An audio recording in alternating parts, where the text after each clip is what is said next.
Innal hamdalillah nahmaduhu wa nasta'inuhu wa nastaghfiruh wa na'udzu billahi min syururi anfusina wa sayyiati a'malina may yahdihillahu fala mudhillalah wa may yudlil fala hadiyalah.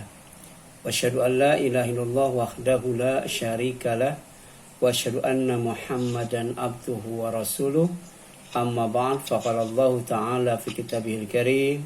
A'udzu billahi minasyaitonir rajim. Ya ayyuhalladzina amanu taqullaha haqqa tuqatih wa la tamutunna illa wa antum muslimun. Wa qala Rasulullah sallallahu alaihi wasallam, ittaqillaha haitsuma kunta wa ati'is sayyi'atal hasanata tamhuha wa khaliqin nas bi khuluqin hasan. Puji dan syukur kita panjatkan kepada Allah Subhanahu wa taala yang masih mempertemukan kita walaupun di lain yang berbeda, jadi bukan offline tapi online, tapi insya Allah tidak akan mengurangi keberkahan atau keutamaan dari thalabul ilmi pada pagi hari ini.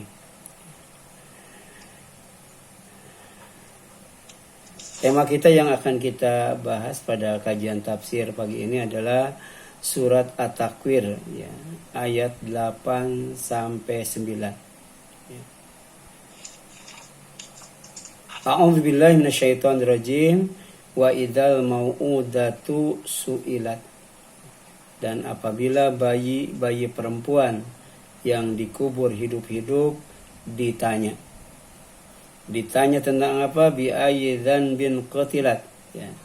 Tentang dosa yang dilakukan oleh bayi itu sehingga dikubur hidup-hidup. Dibunuh dengan cara dikubur hidup-hidup. Kalau Fir'aun membunuh anak laki-laki, ya, membiarkan hidup anak perempuan. Jadi semua bayi yang lahir di zaman Fir'aun itu dibunuh, ya. Yang lolos cuma satu, yaitu bayinya, ya, keluarga Imron, ya, yang bernama Musa, ya. Itu pun setelah melaksanakan, ya, apa yang diperintahkan oleh Allah kepada ibunya, ya, yaitu untuk menghanyutkannya di kali, ya. Jadi kalau perintah Allah itu kadangkala seperti membahayakan, seperti mencelakakan, ya. Tapi ternyata ketika diikuti malah menyelamatkan. Jadi Nabi Musa itu bukan hanya tidak dibunuh, tapi kemudian dirawat oleh keluarga Fir'aun. Bahkan ibunya bisa menyusui Nabi Musa dan kemudian dapat upah. Itulah kalau kita mentaati perintah Allah Subhanahu wa taala. Bukan aman dan selamat, tapi juga sejahtera, ya, berkah, ya, lahir batin. Kemudian setiap bayi yang dibunuh adalah bayi yang tak berdosa, ya. Karena semua bayi yang lahir dimanapun, kapanpun, dan anak siapapun itu lahir tanpa dosa. Artinya suci dan bersih. Sebagaimana disabdakan oleh Nabi Muhammad sallallahu alaihi wasallam. Kullu mauludin yuladu alal fitrah fa abawahu yuhawidanihi aw yumajjisanihi aw yunassiranihi. Ya. Jadi setiap anak yang lahir, maksudnya bayi, itu dilahirkan di atas fitrah atau suci, baik laki-laki maupun perempuan, ya. Tapi kemudian kedua orang tuanya lah, ibu bapaknya lah, yang kelak akan menjadikan anak itu, ya, Yahudi atau Majusi atau Nasrani. Nah, kata fitrah di sini itu memiliki dua makna. Yang pertama adalah suci dan bersih, lahir tanpa dosa dan kesalahan. Yang kedua, fitrah di sini adalah Islam, ya. Karena ternyata redaksi berikutnya ada kaitannya dengan Yahudi, kemudian Majusi dan Nasara. Jadi Yahudi, ya, Majusi dan Nasara itu tidak termasuk agama yang fitrah, agama yang suci, agama yang bersih, ya, baik dari syirik, khurafat, tahayul, bid'ah, ya. Jadi hanya Islam sebagai agama yang suci dan bersih. Kemudian yang selanjutnya Rasulullah SAW pernah bersabda, Innallaha tabaraka wa ta'ala, sesungguhnya Allah yang maha berkah lagi maha tinggi, faradha telah mewajibkan, memfardukan siyam Ramadan, saum Ramadan, puasa Ramadan alaikum atas kalian. Kemudian wasanantu lakum qiyamahu, sementara aku menjadikan sholat tarawih di bulan Ramadan pada malam harinya hukumnya sunat, tidak fardu, tidak wajib. Tapi kemudian faman somahu wa qamahu, siapa saja yang saum di bulan Ramadan, sholat tarawih di bulan Ramadan, imanan wa ihtisaban, dengan dasar iman dan ikhlas, kharaja, pasti dia telah keluar min dzunubihi, dari semua dosanya, kayaumi waladatu ummu, seperti ibunya melahirkannya. Ya. Jadi bayi itu semuanya bersih dari dosa dan kesalahan. Demikian pula orang yang saum Ramadan sebulan penuh, sholat tarawih sebulan penuh, kemudian dengan dasar iman dan ikhlas. Begitu 1 Syawal, dia menjadi orang yang tidak ubahnya seperti bayi yang baru lahir, bersih dari dosa dan kesalahan. Kenapa? Karena ada dari hadis lain, ghufira lahu ma taqaddama min zanbi. Orang yang saum Ramadan, orang yang sholat tarawih, orang yang mendapatkan Lailatul Qadar dengan cara ibadah pada malam itu, pasti diampuni semua dosa yang telah lalu. Berarti tidak meninggalkan dosa sama sekali ketika memasuki bulan Syawal. Kemudian ada 2 sebab kenapa bayi itu dibunuh, dan keduanya dijelaskan dalam Al-Quran. Yang pertama karena merasa malu, karena merasa hina, punya anak perempuan sejatinya dianggap sama dengan menghina Allah. Jadi menyamai Allah berarti menghina Allah yang diyakini memiliki anak perempuan. Dan anak perempuan itu bernama malaikat. Orang barat menyebutnya angel. Makanya malaikat itu diwujudkan, divisualisasikan, digambarkan dalam bentuk wanita. Padahal dalam Islam, dalam akidah Islam, malaikat itu tidak berjenis kelamin, bukan laki-laki, bukan perempuan. Afa asfakum rabbukum bil banina wa takhadha minal malaikati inasa innakum latakuluna qawlan azima. Jadi apakah pantas Tuhan memilihkan anak laki-laki untukmu dan dia mengambil anak perempuan dari malaikat? Sungguh kamu benar-benar mengucapkan kata yang besar dosanya. Jadi walaupun hanya ucapan, hanya lisan, kalau ternyata tidak benar, dosanya besar banget. Di antaranya mengatakan bahwa malaikat itu anak perempuan Allah, anak Allah yang berjenis kelamin perempuan. Tapi itu qaulan azima, perkataan yang sangat besar dosanya. Jadi orang barat sampai hari ini menggambarkan malaikat itu sebagai wanita. Dan kemudian orang Arab jahiliyah itu menganggapnya sebagai anak Allah. Kalau orang Nasrani kan Yesus Kristus, Nabi Isa anak Allah. Orang Yahudi Nabi Uzair. Sedangkan orang Arab jahiliyah anak Allah itu wujudnya adalah malaikat, jenis kelaminnya perempuan. Dan ini namanya khurafat, takhayul. Kemudian di sini jelaskan wa idza busyira ahaduhum bil untha dhalla wajhuhu muswadda wa huwa kadhim. Ini digambarkan oleh Allah bagaimana orang-orang jahiliyah ketika digembirakan dengan anak perempuan.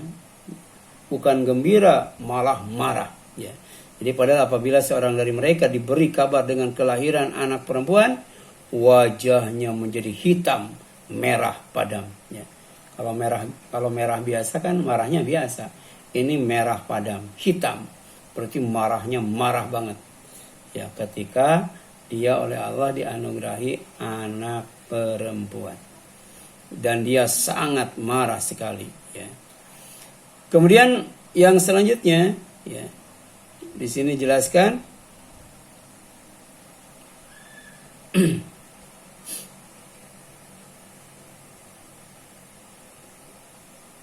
yatawara, ya, mina qaum min su, ya, ma bushira bihi, ya. Kemudian ayam, ya, sikuhu ala haun am yadussuhu fit sarab biturab, ya, ala sa'a ma yahkumun. Dia bersembunyi dari orang banyak ngumpet itu karena malu, ya, merasa hina disebabkan kabar buruk yang disampaikan kepadanya. Apakah dia akan memeliharanya dengan menanggung kehinaan atau akan membenamkannya ke dalam tanah hidup-hidup? Jadi ada dua pilihan, ya. Yang pertama dipelihara tapi malu dan hina, ya. Yang kedua dibunuh dengan cara dikubur hidup-hidup, ya. Jadi ingatlah alangkah buruknya putusan yang mereka tetapkan itu. Surat An-Nahl ayat 58 sampai 59. Jadi kenapa? Ya, saat Nabi Muhammad SAW diutus, ya, Arab itu dikenal dengan Arab jahiliyah, ya, karena kebodohannya. Sampai kemudian, ya, anak sendiri dibunuh dengan dikubur hidup-hidup gara-gara jenis kelaminnya wanita, ya. Kemudian dikisahkan, jadi pernah suatu ketika Rasulullah mendapati Umar bin Khattab sedang menangis. Tapi kemudian dalam waktu yang sama dia juga tertawa. Dan ketika ditanya, kenapa Umar itu sampai menangis dan tertawa dalam waktu yang sama? Kemudian Umar bin Khattab menjelaskan bahwa ia teringat keadaan dirinya dulu di masa jahiliyah. Kenapa ia menangis? Ia teringat ketika masa jahiliyah ia mengubur anak perempuannya hidup-hidup. Jadi terbayang olehnya, seandainya saja anak perempuannya masih hidup, ia akan bisa bersama mereka dan akan mendapatkan cucu yang banyak dari mereka. Tapi dibunuh ketika tahu, ya, anaknya itu perempuan. Padahal oleh istrinya sudah disembunyikan, dirahasiakan, ya, sebagai seorang anak laki-laki. Tapi ketahuan juga. Dan waktu itu Umar bin Khattab masih jahiliyah. Jadi betul-betul tuh langsung dibawa, dibunuh dengan cara dikubur hidup-hidup. Dan dia sering menangis ketika ingat, ya, kelakuan jahiliyahnya. Dan yang membuatnya tertawa adalah ketika di masa jahiliyah ia terbiasa membuat patung-patung berhala. Terkadang ia membuatnya dari gandum, dari manisan, dari makanan. Kan tetapi ketika ia dilanda lapar atau musim paceklik, maka ia terpaksa mengambil bagian patung berhala tersebut kemudian memakannya, ya. Jadi mendengar hal tersebut Rasulullah pun turut tertawa, ya. Kemudian yang kedua, ya, kenapa bayi yang tak berdosa itu sampai dibunuh gara-gara, ya, jenis kelaminnya perempuan, ya, karena takut miskin, ya. Takut tidak makan, takut kelaparan, ya. Wala taqtulu auladakum khasyata imlaq, kata Allah. Nahnu narzuquhum wa iyyakum. Inna qatlahum kana khit'an kabira, ya. Dan janganlah kamu membunuh anak-anakmu karena takut miskin. Kenapa? Karena kamilah, Allah lah yang memberi rizki kepada mereka. Ya, jadi banyak anak itu banyak rizki, tambah anak tambah rizki, bukan mengurangi rizki yang kemudian menyebabkan kemiskinan. Ya, jadi Allah yang beri rizki kepada mereka, kepada anak kamu dan juga kepada kamu sendiri. Membunuh mereka itu sungguh suatu dosa yang sangat besar. Kalau tadi kan qaulan azima, itu perkataan yang dosanya besar banget. Ya, yang kedua hit'an kabira, ya, adalah dosa yang besar. Kemudian muara kejahatan membunuh bayi dengan menguburnya hidup-hidup adalah keyakinan yang keliru keyakinan yang salah, keyakinan yang batil. Ya. Yaitu setiap bayi yang lahir disertakan rizkinya. Itu yang benar. Ya. Setiap bayi yang lahir disertakan rizkinya. Jadi bukan nambah miskin, nambah kaya sebenarnya. Demikian pula dengan semua yang ada di bumi telah ditanggung rezekinya oleh Allah Subhanahu wa taala. Jadi jangankan manusia, semua binatang yang hidup di atas bumi ini, di dalam bumi ini, Allah yang mengandung rezekinya. Ya, yang menanggung rezekinya Allah, ya. Bayangkan, ya. Kalau hanya cuman menanggung rezeki manusia, ya manusia dengan selain manusia itu banyak kan selain manusia. Ya Allah kuasa, Allah bisa, ya. Untuk apa? Untuk menanggung rezeki semua makhluknya yang ada di bumi ini. Ya. Bahkan nanti sorga yang merupakan bumi yang lebih besar dari bumi yang sekarang ini, semua penghuni sorga rezekinya dijamin oleh Allah Subhanahu wa taala. Ya. Jadi wa ma min dabatin fil ardi illa ala Allahi rizquha wa ya'lamu mustaqarraha ya wa musta'daha kullu fi kitabim mubin. Ya. Jadi dan tidak satu pun makhluk bergerak bernyawa di bumi melainkan semuanya dijamin Allah rezekinya, dan Dia mengetahui tempat kediamannya dan tempat penyimpanannya. Semua tertulis dalam kitab yang nyata. Jadi Allah tahu ya rezeki kita ada di mana. Allah tahu kita ada di mana. Ya Allah tahu kita nyimpan rezeki itu di mana. Ya. Dalam bentuk uang, dalam bentuk sawah, dalam bentuk kebun, dalam bentuk mobil, dalam bentuk rumah, dalam bentuk tanah, dalam bentuk saham dan sebagainya. Allah tahu, ya. Gitu. Kemudian aman hadzal ladzi yarzuqukum in amsaka rizqa ballaju fi utuwi wa nufur. Jadi ada ya, orang yang terus-menerus melakukan kemaksiatan, melakukan dosa, melakukan kesombongan kepada Allah. Kenapa? Karena tidak percaya yang ngasih rezeki itu Allah. Padahal kata Allah, amman hadzal ladzi yarzuqukum in amsaka rizqa, atau siapakah yang dapat memberi rezeki jika dia menahan rezekinya. Ya. Allahumma la mani alima ataita wa la mu'tiya lima manata wa la yanfa'u dzal jadi minka jadu. Jadi Allah yang ngasih. Kalau sudah Allah ngasih, tidak ada yang bisa menahan. Allah yang menahan. Kalau Allah yang menahan, tidak ada yang ngasih.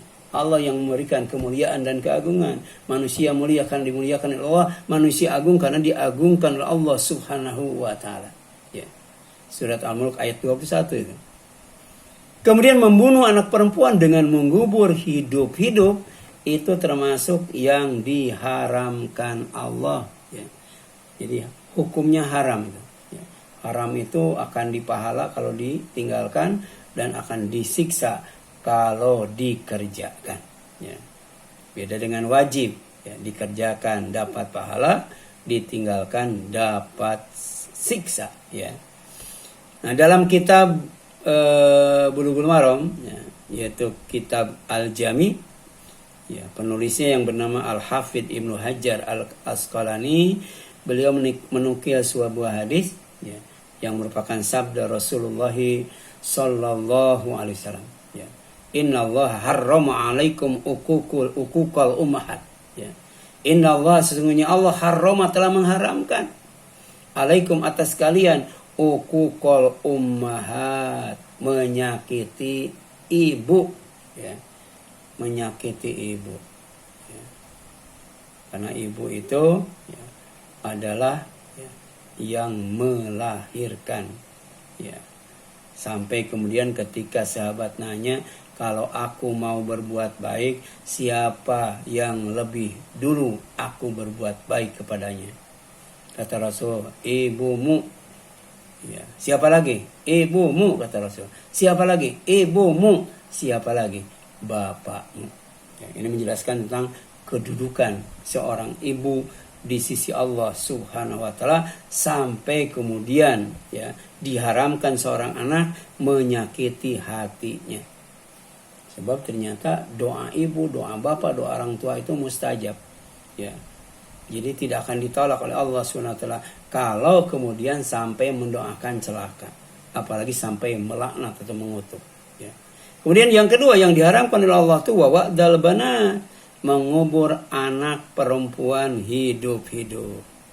Waman anwahat, ya, dia tidak suka memberi tapi kemudian gemar meminta, ya.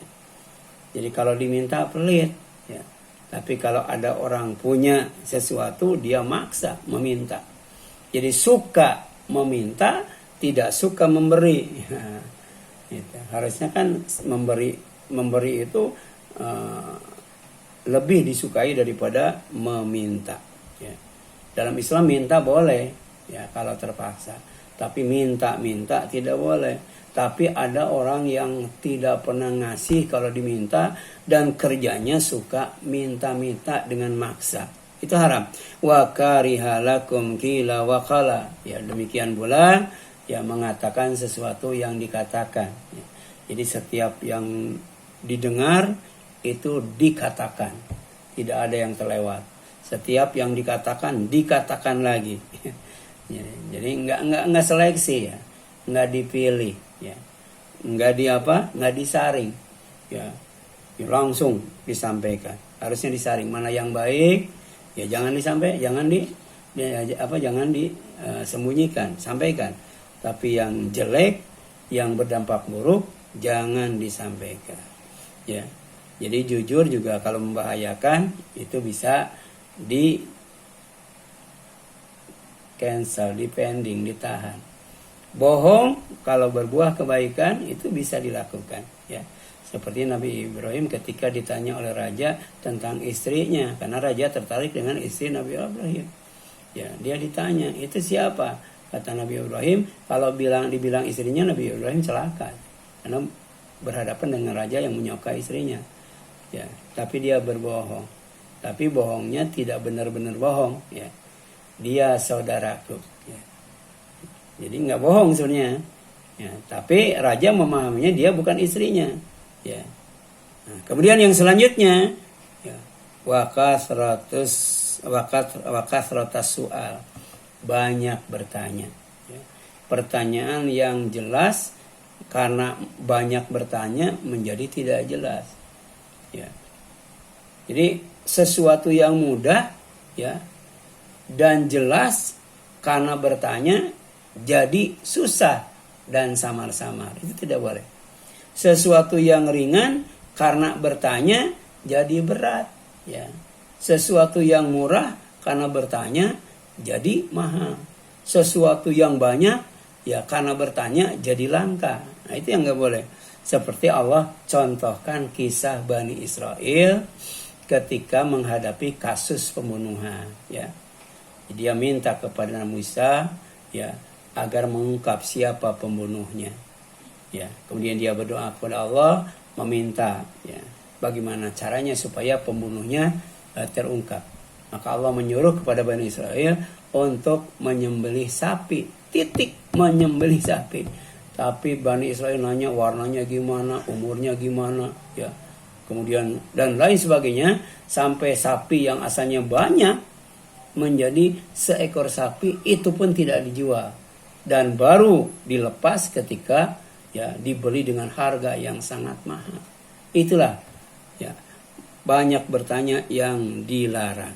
Kemudian yang selanjutnya wa idha'atal mal. Apa idha'atal mal itu adalah ya menghamburkan harta, ya. Artinya boros, ya.